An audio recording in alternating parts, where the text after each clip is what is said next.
ele wale maria I vai. Ina te pae I le langi. Maalalang atu I le atua. Ia tō mai se ua e tani ailo ngā lala I nōna nei. Le me lea si whawhonga le tai au whaue. O le atua o lo atua.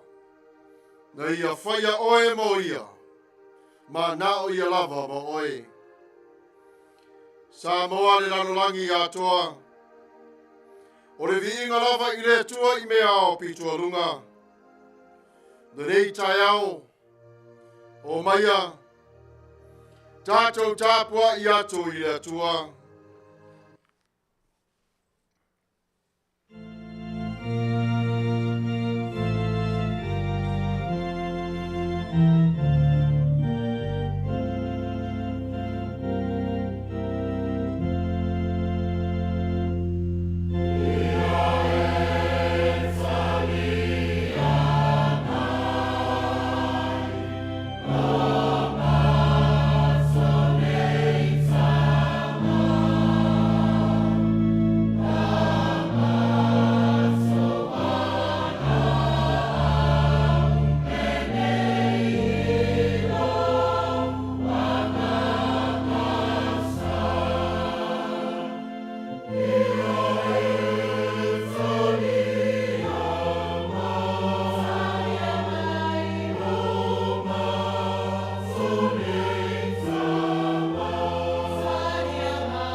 Ia alolanga I le li I le lanolangi uma. Ia o tau au na atu I le li I ma le fia. Omaia. O tau I ona luma ma le alanga fia. Ia o tau biloa o le li.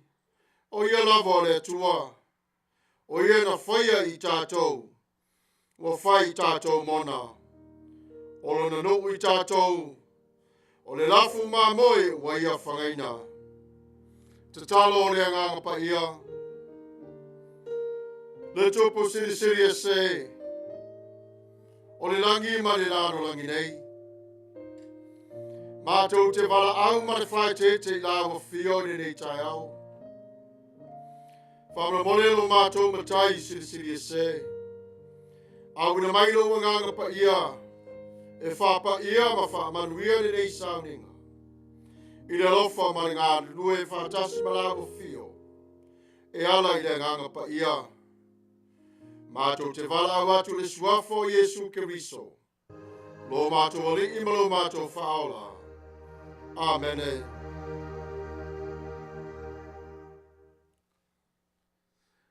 Tatou vivi atu I le tua I le pese ua Saunia.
Whawhanga Maia le whaitawina o whatuatuanga whaapostolo.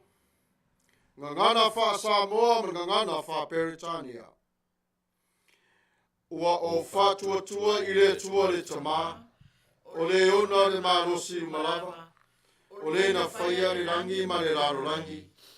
Ua o whatuatua fo I a Yesu Keriso o lona alo e tō tasi o tātou Alii. O le na whanau I le anganga Paia. Na whanau mai a Maria de Tatou. O le na puapua ngā tia I le pule o ponti o Pilato. Sa whasa taurina. Samuelu. Sa tanumia. Lo o ifo I se oli. O le asotolu na toe tu mai ai na ye uoti. Na awhioa e le langi. O lo wanofo o ia I le tuta matau o le atua le tamā. O le eona le marusi umalava. O le atoe a fio mai o ia e whamasino I e ola atoa mai uoti. Ua o whatuatua I le nganga Paia. Ua o whatuatua I le kānesia Paia e au fiaino oma. I le male mafutanga le au Paia. Male whaamangaloina o angsana. Male toe o lo mai o le tino o le Tagata. I le male ona e Faamalolo. Amene. United Church of Christ, Statement of Faith in the form of a tautology. We believe in you, O God, eternal Spirit, God of our Savior Jesus Christ and our God, and to your deeds we testify. You call the worlds into being, create persons in your own image, and set before each one the ways of life and death. You seek in holy love to save all people from aimlessness and sin. You judge people and nations by your righteous will declare through prophets and apostles. In Jesus Christ, the man of Nazareth, our crucified and risen Savior, you have come to us and shared our common lot, conquering sin and death, and reconciling the world to yourself. You bestow upon us your Holy Spirit, creating and renewing the Church of Jesus Christ, binding in covenant faithful people of all ages, tongues, and races. You call us into your church to accept the cost and joy of discipleship, to be your servants in the service of others, to proclaim the gospel to all the world, and resist the powers of evil, to share in Christ's baptism, and eat at his table, to join him in his passion and victory. You promise to all who trust you forgiveness of sins and fullness of grace, courage in the struggles for justice and peace, your presence in trial and rejoicing, and eternal life in the realm which has no end. Blessing and honor, glory and power be unto you. Amen. Tatou talo. O oe o le atua o le tala lelei. O le atua mamana lava oe. Whawhitai I lau Faamalolo mamana. E sili lava oe le atua o le tamā. E le aise tasi e whātu salia I lawa fio. Wa e filifilia o tangata leanga waa ma le whaatau waa. E ave o lau whiau. E moni. E whātau waa lava ma le ato o toa. Ai whawhitai pe lava I lawa fio. Olo e whaitawina I mātou. I le sulu lava o lo finangalo. Wa e whātau wa ina le tangata. Pei o se auro mai le taele o le vaitafe ma le vailepa. Wa e whai ila. E a fua I lo mana. Ma e awina atu I le lasu sulu lava o lo malo. Ina ia whaia o lo finangalo. O aso uma o le neiola. O le avea pe lava lea ma pine whaamau o le paia ma lo mamalu. Ma le mana o lava fio. E tū mau pea lo walofa. O le nei lava le atua lo mātou tama. E a fua i le wha sili mai i a te oi. Ina ia susulu atu lo mana i tangata. Ma o la tau i loa oi o le atua i wha vavau lava. Pei ona mātou whaia o le nei Sauniga. I le awa ma le mingao. Ia maua le vi inga o la fio. Mātou te urufale i te tono o lo toa ma le vi inga. Ma mātou mita i mea o ngā ua e fōa i mai. A o iai lau whanau le nei lava taimi. E tuli manu e whā o le lanolangi.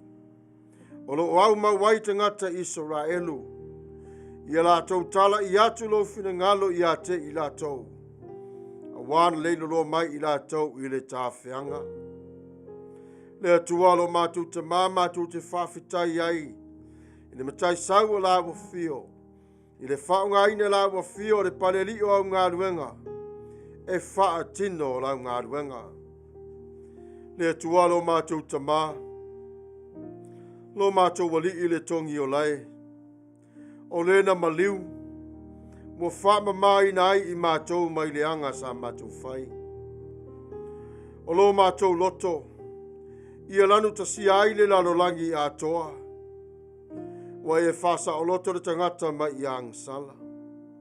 Na e tūlai mai i le toe tū o le manu malo. O le manu malo lea na saunia mo i mātou. Ai a mātou tue tō manatu i o mātou lava o langa.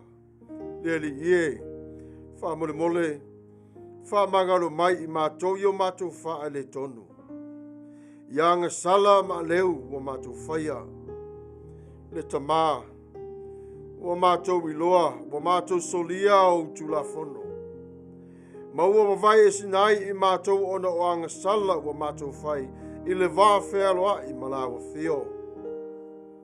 Mātou te mā wha maua i mātou le wha anoa noa. Mare sala momoni o mātou nei loto, ina ia li liu e se mai i mātou i leo langa tuai. Ai avea i mātou i leo langa fau. O mai o whawhi tauli o popo ngā mawhaingita. Mai ai o lo mātou loto le li ie. O nā o lawa fia o lava le fo mai i mawhai o ne e Faamalolo. E ngase o mātou nei loto. Pa i mai lo au ia te i mātou. Whamangalo i mātou i mese umalava ua mātou whaia.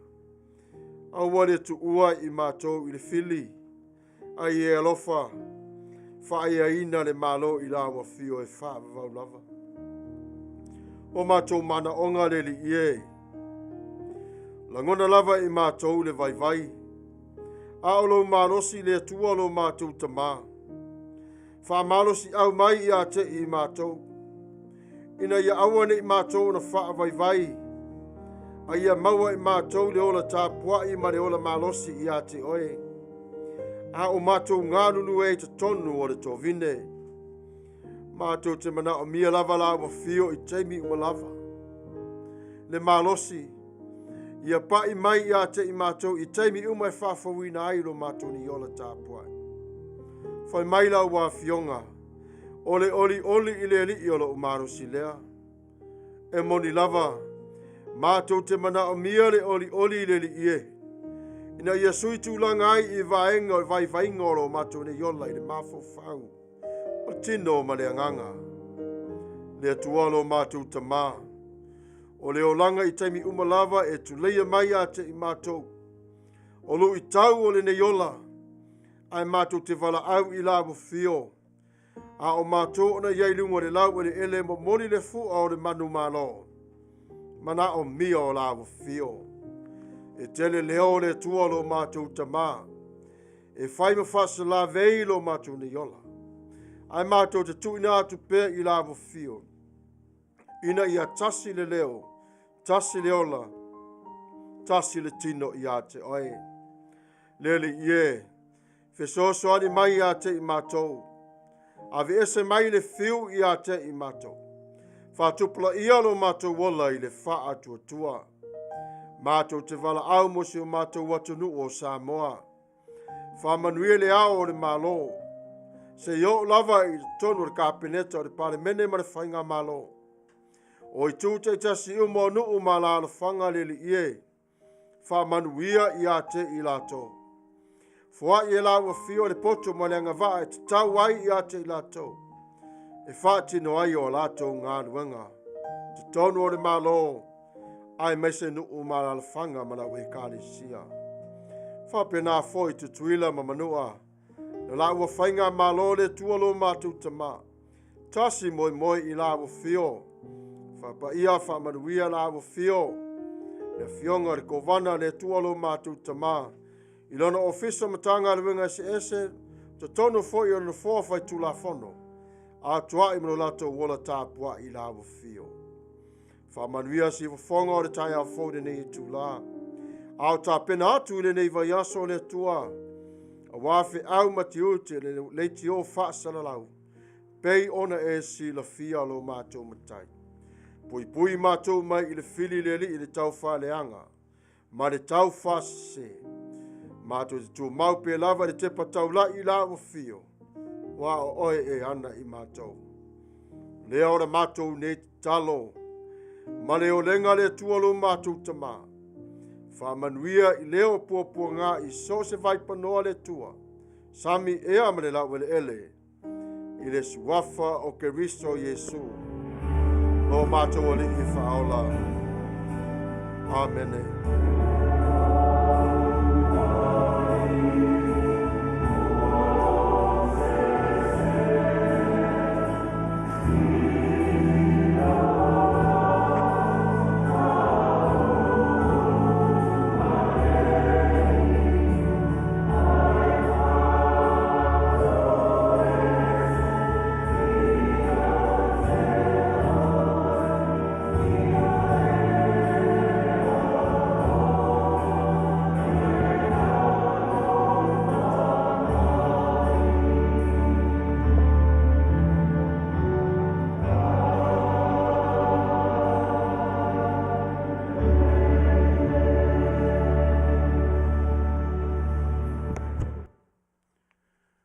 Tatou vivi i atu i le tua i le pese ua Sauniga.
Whaitawina o awhionga Paia le Atua.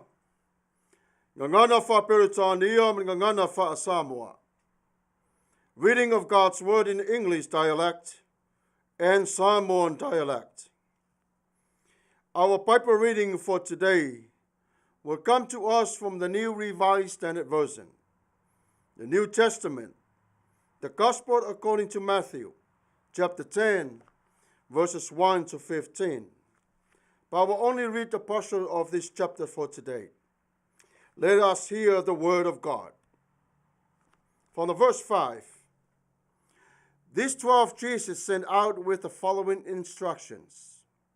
Do not take a road leading to Gentiles, and do not enter a Samaritan town, but go rather to the lost sheep of the house of Israel. As you go, proclaim the good news. The kingdom of heaven has come near. Cure the sick, raise the dead, cleanse those with skin disease, cast out demons. You receive without payment, give without payment. Whaitawina la whiunga Paia le Atua ringa ngana Faasamoa. Mai le whenga inga whau. Evenga lia Mataio rona Mataio pusefolu. Whaiupu mua e whangata mai i Faamalolo. Ai au te whaitawina na o le whaiupu e lima e whangata mai i le walu. Whaafafonga Maia, le whiunga Paia le Atua. Wa awina atu a Yesu le nei to se folu ma le to lua. Wa ia whetala i atu ia te i latou. Wa whape atu. Awa tau te ui i ala o nu ese. Awa foi tau te o atu i se ai o Samaria. Ai le lei ona o tau o atu i maa moe. O le ainga o Israelu. Ua lei loa. A o tau o. Ia o tau tala atu. Ia whape atu. Walata lata mai le malo le langi. Ia o tau Faamalolo i e mamai. Faamamale pela. Faatutu ye uoti. Tutuli i te moni. Ua maua fua o tau. Ia o tau fo waifu en atu. Faamanuia mai o le Atua i le whaitawina o na whiunga Paia. Ma ia tu mau pe lava o lona vi inga e whaavavau lava. Amene. O le matua o le launga le ni aso e whapea. O atu ia e Faamalolo. Ma Faasa'oloto tagata. O le whetalainga le nā Yesu. Na ia whaailoa ati ona au soo. Le loto alofa o le Atua i lana whanau. Ai o le ngā ruenga fo i lea i a te i latou. Ina ia whaitawina ai i latou. I le alofa ma le anga le leifo i o le Atua. Whemene whai upo e walu e whapea. Ia au tau Faamalolo i e mamai. Whamamale pela. Whatutu ye uoti. Tutuli te moni. Ua maua fua au tau. Ia au tau fo ai fua inatu.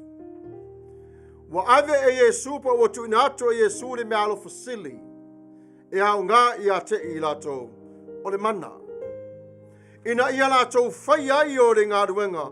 Pei ona pola i ngai la tau ilo la tuari. Na au atu e ine Yesu ona so o e Josefolu ma le toa lua. Na te le fosia i la tau. Na te le tusia fo i la tau se api. Aina ia fili i a te i la tau.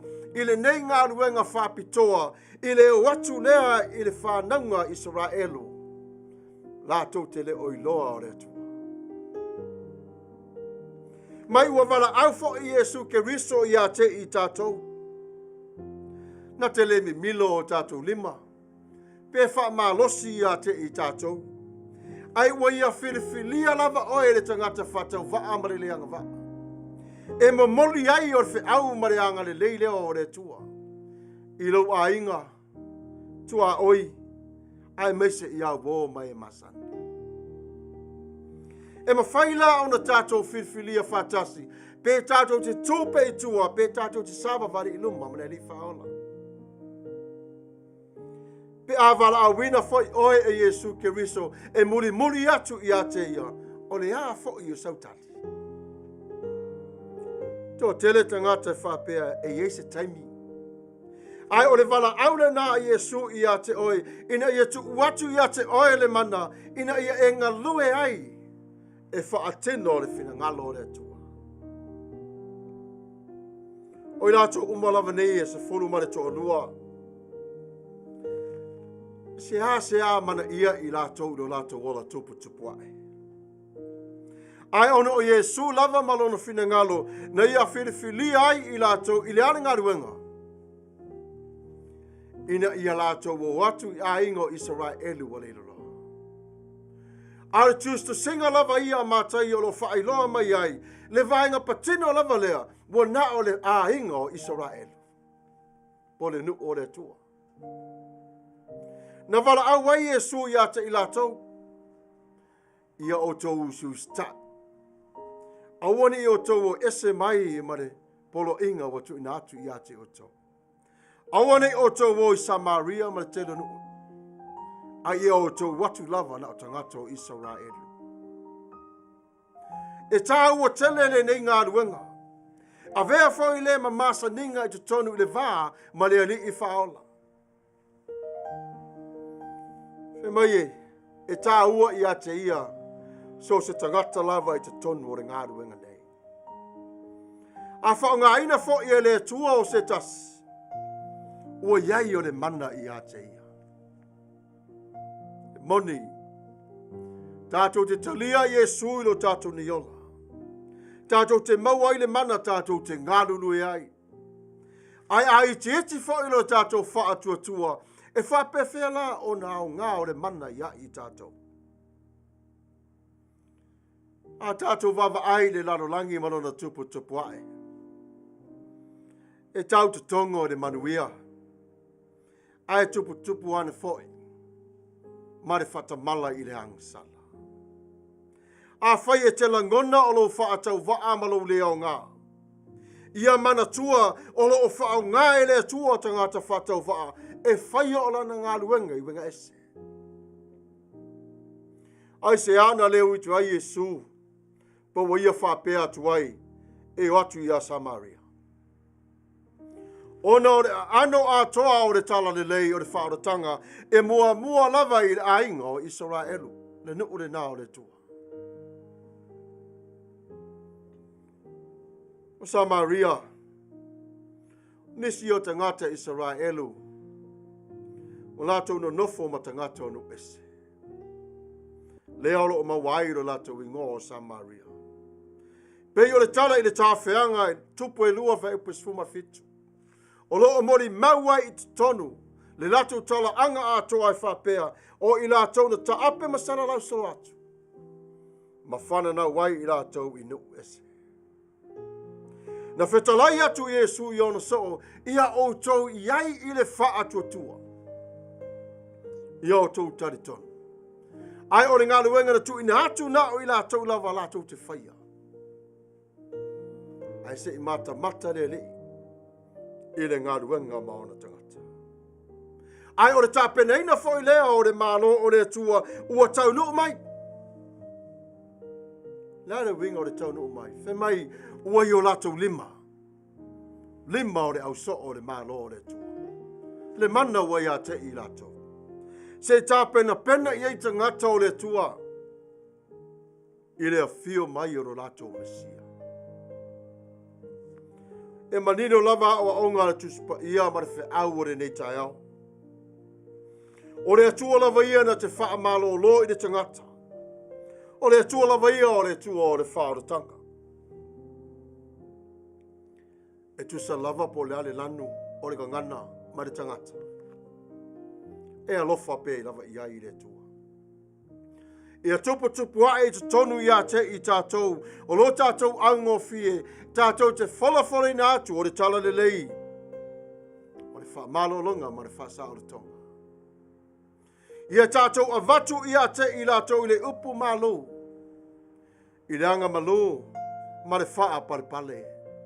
Ina ia talia e fo i nise uso matua whawhine, o mātua po o whanau. O lo iai lātou i whi tāma puapua ngā o le laro langi nei. Tau wivi mare o langa nei i o puapua ngā maleanga. Ai le afa o ngā oe le tua si wafonga o le tai au fōu. E a vea le mawai o le fatu te toi te tonu ia te ilato. Ia e ngā lua i le tua i le whamaoni. Tau tua i le tua ua o lo wala awina. Whai mai o atu. O si tai i le wholawholanga o watu ina mai. Go forth. Go forth to heal and free my people. Cure the sick. Raise the dead. Cleanse those with a skin disease. Cast out demons. You receive without payment. Give without payment. It's free. It was not for you to gain. But God himself has given unto you, so you may freely give the power of God that is in your hands. See, Jesus called his disciples. He didn't draft them or force them or ask them to volunteer, but he chose them to serve him in a special way. Christ called us today. He doesn't twist our arms and make us do something we don't want to do. He can choose to join him. We can as well. To join him, to remain behind him. When Jesus Christ called us to follow him, how do you respond? Not yet? Giving me a little bit of time? And how about now? These 12 disciples, they live their lives as fishermen, tax collectors, and you name it. People that nobody cares about them. But Jesus used them to deliver his message. Today is the same with you, Sivafongo, the Taiafo. No matter what waves that is gnashing by you or beside you, no matter what people are saying about you, what it matters is you and God and your task that God has called upon you. God can use anyone, no matter how significant he or she. When you feel small and useless, remember that God uses ordinary people to do his extraordinary work. Why did Jesus send his disciples out to the house of Israel? But that's where the gospel of salvation starts. From the house of Israel, but nowhere else. Today, it's clear to us. This is the message for the Jews only. But you can be used by God to deliver the message of God to all the other Jews around the world, your neighbors, and let them know the love of Christ for them. May God himself, the God of peace, sanctify you through and through. May your whole body, soul, and spirit be kept blameless at the coming of our Lord Jesus Christ. The one who calls you is faithful, and he will do it. May God bless you all. In Jesus' mighty name. Amen.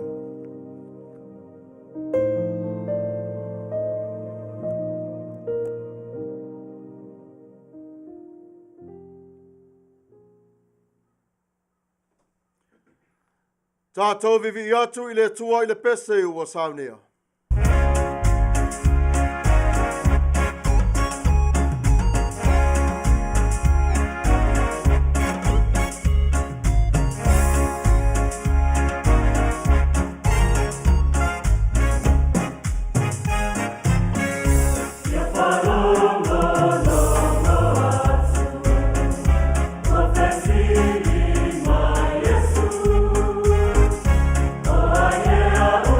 Omaia,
Ia, manatu leo tatou anga i mai le si ui o tatou Tapuai inga whaatasio sa.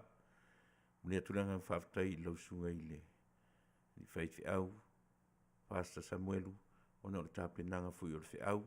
Ia, manatu-AUTU whengai marinei aso. Manatu le foi tatou whai Tapuai inga manatu teleo inisio i tatou mai so se tafore nei lalolangi. Ia, tau ia ina ia fai mafatu e pau i le lei se whiau ua maua o le nei aso. O le aunga lava ma le whaamoe o le lotu i tonu o le tu Faasa'oloto o le litio i aso sa teitasi e ta pena aia na ngā ruanga wha litio i le vai aso Atua. Maia ia ona mātuanga i atfuila ia le i le le maru o le atua ia whaatau nuai le Sauniga tele ai mori nei lava aso ia mani nei tūla e mori atu nanga whaafatai tele i le tāpenanga ia mawai se whiau taua ia e ta pena i le soifua ma le ola o le tagata ia i le nei vai aso a o whiangai ma ngā ruenga e whaamaru mai o le nā vai aso.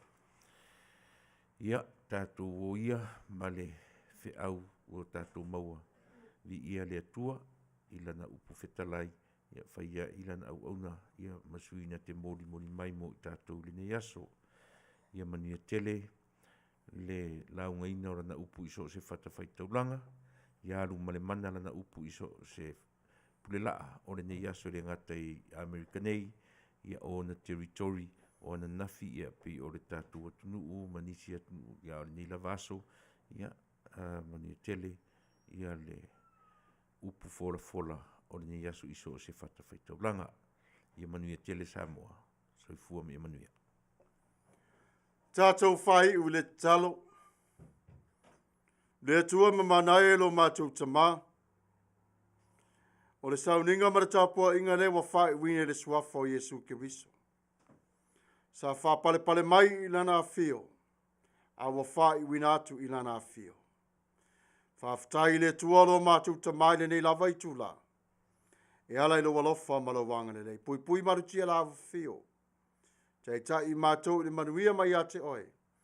Manuia le lalolangi Atua. I le suafo Kiriso Yesu. Lo mātou wari i whaola. Amene.